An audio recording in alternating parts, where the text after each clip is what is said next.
Саламатсыздар ма? Бүгін біз помидорларға, қызанақтарға арналған бір құпиямыз, бір жақсы оңай тыңайтқышты сіздерге көрсеткелі тұрмын. Мынадай болып жақсы өсіп жатыр мінекей қызанақтар, барлығы жеміс салып жатыр.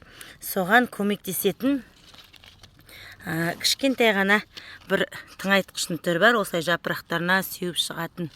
Өзіміз қолдан жасап алуға болады. Әр үйде бар тыңайтқыш. Соны қазір жасап шығамыз. Мінекей помидорлардың бәрі жақсы беріп тұр. Қызарып жатыр.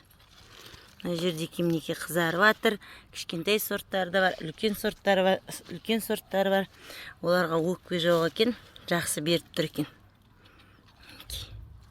Бізде мына жерде мінекей бастап жатыр, қызарып. Помидорлардың бұлай жақсы беруінің сыры мен алғашқы видеоларда да көрсеттім.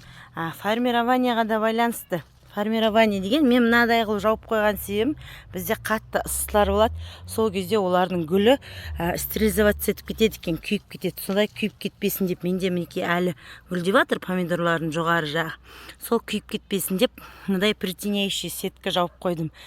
Дұрысы бұл сетканы жоғарырақ тартқан жақсы. Бірақ енді мен өзім шамам жеткенше осылай іліп қойдым әзірше. Ондай сеткіні мен мына клубникаларыма да жауып қойдым. Оларға ол бір жағынан жаңағыдай нелерден, құстардан қорғайды. Екінші жағынан сол қатты күнге да бізде бір 35-37 градус ыстықтар болып жатыр қазір. Соған байланысты қойғаным. Мына қызанақтардың астына мынадай пенопласт қойып қойғаным. Бұларды ағашқа байлап, ағаштарға байладық. Сонда да олардың жемісі көп ауыр болғанына себепті, міне қараңыз, мынаның бір басында жемісін көтере алмай тұр. Сондай жемісінің мол болуына байланысты бұларды мынадай пенопласттармен астарынан жеткенінше осылай соларды қойып қойдық. Себебі олар жерде тұрса шырып кетеді. Мына жерде де сол пенопластқа демеп қойған түріміз ағашпен де тұр, пенопластпен де тұр. Қазір мінекей мына помидорда солай өзінің жемісін көтере алмай осылай көмек сұрап тұр ғой, астында тақтайшамен тұр. Бізде жел қатты болады, мынадай ағаштардың күші жетпей жүр ғой. Теплицада высокорослый егетіндер жоғарыға байлайды. Бізде оған байлайтын әзірге демеуіш болмай тұр. Мінекей жер қызарып жатыр. Енді бұның жағдайы жақсы. Бұған жаңа жасаған ең бірінші көмегім осылай жақсы беру үшін. Мына нелерін қию болды. Мынадай, ол туралы менде видео бар, каналымда қарап өтсеңіздер болады, маған тіркеліп қойсаңыздар. Осы мына қызанақ помидор менің ең жақсы көретін, әрі ең жақсы егетін өсімдігінің біреуі. Сол мынадай пасынкі деген артық жапырағы шығады, осылай. Бүйтіп кішкентай болып осылай қолтығынан шығып тұрады. Сөз тағы да бір айтып өтейін, соны осылай жұлып тастау керек. Мына жерде де бұл мен қолым тимей қалады да, қараусыз қалса сөйтіп шығып кетеді.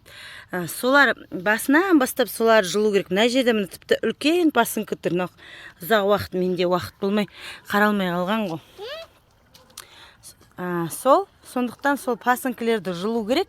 Ол туралы видеомнан көрерсіздер. Бүгінгі видеода енді мен жаңағы тыңайтқыштар туралы мен беретін жаңағы әр үйде бар тыңайтқыш туралы айтқым келіп тұр. Мынадай жақсы помидорларды одан әрі жақсы қылып тез қызартып бұған күш беріп жіберетін жерден үлкен сорттар да тұр. Жабық жерде бұлар енді осылай жатып өсіп жатыр. Жатып өссе де өте жақсы жеміс беріп тұр. Бұларға өкпе жоқ, мінекей бәрі қызарып, барлық жері жеміс салып тұр. Сонымен сөйтіп осы помидорлар осындай жақсы жеміс беру үшін өстіп басынан аяқ бәрі жеміс салып, барлық жеміске осылардың күші жетуі үшін оларға арасында тамақ беріп, кішкене тыңайтқыштар беріп тұру керек. Енді қандай тыңайтқыштар деп сұрайсыздар. Қазір мен сіздерге олар туралы көрсетемін. Мына жерде де қаншама помидор жерге дейін түсіп жатыр, басын көтере алмай. Мына жерде де соларды қазір мынадай тыңайтқыштар жасаймыз. Мама піскен көнегі бар. Қазір қызым, солар туралы мен айтып кетейін. Оған керек заттар бізде сүт, сосын ыссы су, соған мына бор қышқылын езіп аламыз қазір, кішкене 2 граммын алып, сосын 60 тамшы йод тамызамыз. Марганцовка қосуларыңызға болады. Оның бәрін 10 литр шелектегі суға араластырамыз. Нені марганцовканы қоңыр қызыл болғанша араластыруға болады. Ол мына анау аурулардан сақтайды. Йод екеуі. Ал сүт жабыстырып тұруға жақсы. Жабыстырып тұруға. Сосын мен тағы бір зат қостым. Мочевина қосуға болады дейді. Мен мынау кальций селитрадан бір қасық қосып жіберейін дедім. Бірақ ас қасық осыдан қосып жіберем кальций. Басқа клубникаларға да сеуіп шығуға жақсы, мінеке қызарып тұр, жауып қойғанмын ғой. Құстар шығып кетпесін деп. Соны қосып жіберіп, соның үстеріне шашып шығамыз. Қазір мен дайындаймын, сіздерге көрсетемін.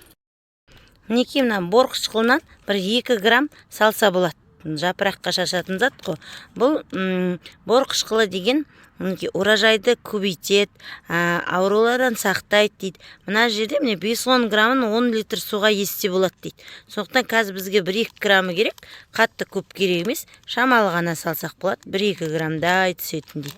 Артық салып жіберсеңіз де ол зиян емес, сыртына жазылып тұр 5-10 грамм 10 литр шелекке болады деп. Қазір біз осыны 10 литр шелекке не істейміз ғой. Мынау ысқылтымдау суға езіп алған жақсы, себебі бор қышқылы езілмей қалуы мүмкін. Мінекей, осының бәрін қазір 10 литр шелекке қосамыз. Мынау сүт жабыстыруға, жапыраққа жабыстыру үшін.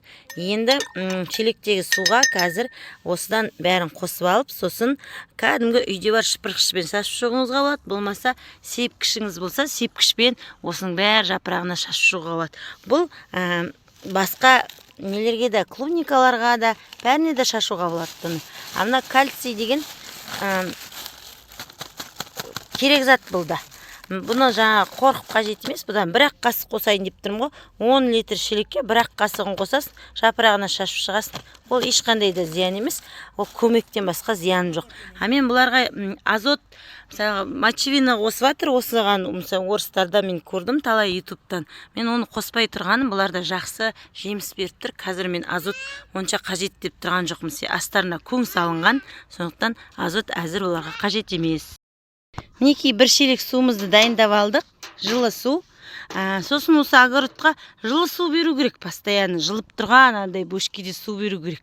Оны да айтып жіберейін, кейбір адамдар салқын сумен суарады ғой, жылы су жақсы көреді негізі огород.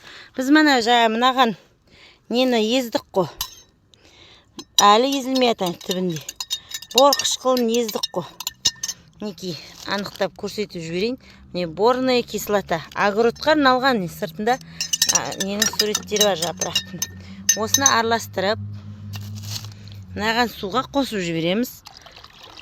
Бұдан жаңағы сыртында жазған 5-10 граммда артық емес деп. Біз 1-2-3 граммдай қосып жібердік.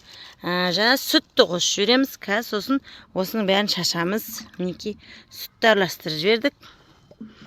Енді қалғаны йод. Йодтан 60 тамшы тамызу керек біз. Мен бір қолмен ыңғайсыз болып тұр. Осы 60 тамшы тамыз жіберем, қазір көрсетем. Сосын мынадан 1 қасығын тамызып, бәрін араластырып, сосын шашамыз. Шыпырғышпен шашуыңызға да болады, болмаса шашатын мен. Мінекей йодымызды тамыздық.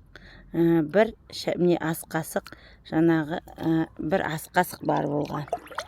Оны қатты шошып қажет емес, кальций селитрамызды араластырып жатырмыз. Енді осыны марганцовка араластыруыңызға да болады, қою қызыл болғанша. Әзірге осы йодта жарайды, анау микробтарды, ауруларды өлтіруге. Сүт жабыстырып тұрады. Жаңа бор қышқылын шаштық, салдық. Енді осыны араластырамыз да жақсылап. Помидорларға асықпай сыпырғышпен шашып шығамыз. Барлығы гүліне тисе, жаңағы гүлдеріне тигенді жақсы. Сол кезде жақсы қайтадан жаңадан жемістер береді. Өздеріне анамны аурудан сақтайды. Осыны сезонда 3 рет шашып тұруға болады. Ол проверенный әдіс дейді, оны барлығы да жасайды. Одан бөлек мен қазір көрсетіп жүрейін. Мынадай бөшкеге осындай шөптерді шіртіп қоямыз. Бұл травяной настой дейді ғой. Бұда азот бар көбірек. Сол зеленый настой осы шіртіп түбінде қалған. Сосын соны бұл ешқандай күйдірмейді нені. Осыны да жібереміз огородқа. Осы жақсы удобрениенің біреуі. Не көп огородта арамшөп көп болмай ма? Сол арамшөптерін бәрін жинап алып саламыз, толтырып, сосын су құйып қоямыз. Ішіне бұның свежий навоз, таза сиырдың боғын салып жіберуіңізге де болады, бір шелектей. Тіпті мүлде жақсы болады.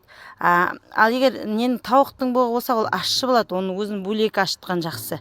Оны да мына қиярларға, нелерге беріп тұрғанға жақсы. Мына кабачкилер де жақсы көреді, бұрыш, тәтті бұрыш, баклажан, асқабақ бәрі жақсы көреді.